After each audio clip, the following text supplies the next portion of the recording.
Today we are installing the ATOTO S8 double-din radio on my R34. Alright guys, let's take a look at what's inside the box.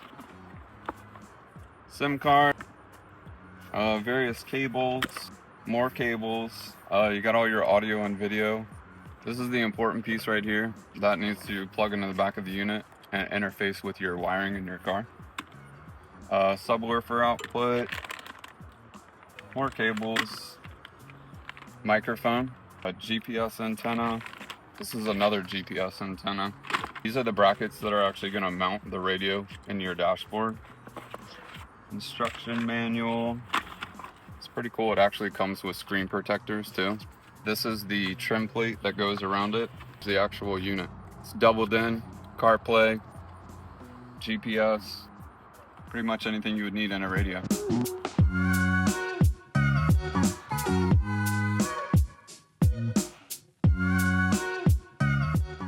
So we got the radio out. This already has a Carzaria, however you say that. These are what usually come in pretty much all cars from Japan. At some point, somebody's probably replaced it. Any aftermarket head unit you replace, you've got to get this interface cable that has all the wires that you would need to hook up to pretty much any aftermarket radio. So don't forget to buy those for your specific car. To get the old head unit off of the factory bracket that holds it to the climate control, you just want to take out these side screws on each side, and then you want to mount the brackets that come with the head unit, basically like this, and that'll allow you to mount it where this was.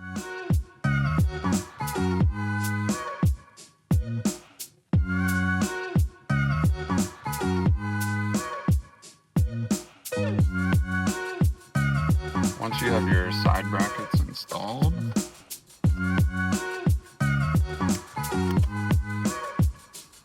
like so, then we just need to find the right screws through the side brackets, like that. Voila, screen mounted. So now, I'm gonna connect this antenna. This has hookups for like backup camera, 4G, all kinds of other stuff. I'm not using any of that. You always want to hook up your radio connection. Just goes right in there. Basically just plug it into the back of the head unit like that. So now that we have everything connected on the radio, you always want to test it before you put everything back. So there we go. So it's powering up for the first time. It looks like everything works. Got Apple CarPlay on this, which is really all I'm using it for. Pretty cool, all touchscreen. Now we're gonna turn it off and then finish the rest of the install. Okay guys, everything's all done, set up, Apple CarPlay working. It was easy.